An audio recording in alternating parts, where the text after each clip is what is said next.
what made you finally decide to start? I think it was April, was it 24? Yes, it was. Yeah, 2nd of April I started, and obviously I'd had a lot going on health-wise. I was diagnosed 2017 to start with melanoma, and then another one in 2018. A few years of it going okay, and then we hit lockdown, and then in lockdown I noticed that I had a swelling and had scans. The melanoma had metastasized and gone to my liver, so I was now stage 4. Oh my God. And had to have immunotherapy, then developed colitis, and then I was put on steroids, so it was, you know, lots of treatment. And then everything was stable for quite some time, and then I had regular scans to make sure that everything was okay. And then in 2022 I discovered that my lymph nodes were swollen again, so I went and got it checked, and they discovered that I had a small lump in my breast as well. Yeah, I had surgery for the melanoma and for the breast cancer at the same time. But then they discovered that the breast cancer had spread in my breast, so I had to have a mastectomy. And then that I had an implant put in, but then my body rejected that,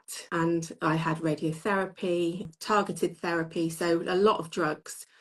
And I tried, you know, to lose some weight, and I managed to lose just over a stone. You did really well. And I stopped drinking alcohol, and I gave up eating refined sugars and carbohydrates. But then it just sort of came to a bit of a halt again, and I thought, oh, you know, I just desperately was so unhappy with how I looked and how I felt. My lovely sister-in-law said to me, oh, me and her husband, my brother, just started a human being diet. She said, it's amazing. She gave me some apple cider vinegar in sparkling water and said, here, you can drink this, try it. And I was like, I can't. I said, it smells like a chip shop. I just could not get the taste for it at all. And she said, oh, just try this diet. It's, you know, it's so good. And I thought, oh, I don't know if I can be weighing things out. I thought it just sounded a bit too complicated for me at the time. It sounded really onerous, you know, with what was going on as well. And you think, I don't need this complication. No, I just want to do something easy.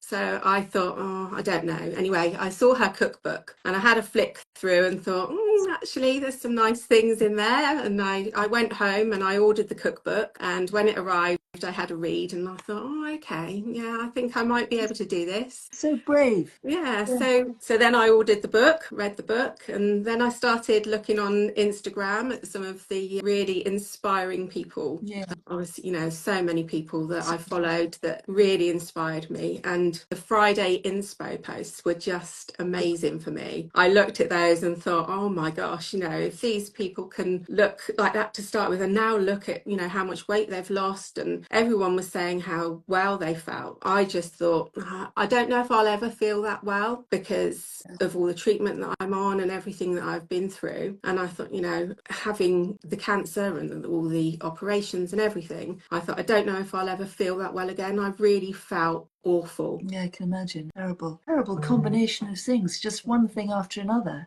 It was. And I think, you know, we always said if you wrote a book, you'd never make it that bad with so many different diagnoses and things going wrong, because it just seems a bit unbelievable that you can have so many things going wrong. But I thought, right, okay, I'm going to give this a go. So I set a date and I thought, right, I'm going to wait until after Easter because I wanted my Easter eggs first. I thought I'll start on the Tuesday after Easter Monday. So I did, and I thought, right, if I need to keep myself accountable, I'll set up an Instagram account and I'll post every day what I eat, so that then there's no, you know, I can't falter. Well done. So that's what I did. And the Friday inspo posts just amazed me every week. I'd see them and I'd think, you know, it's just incredible.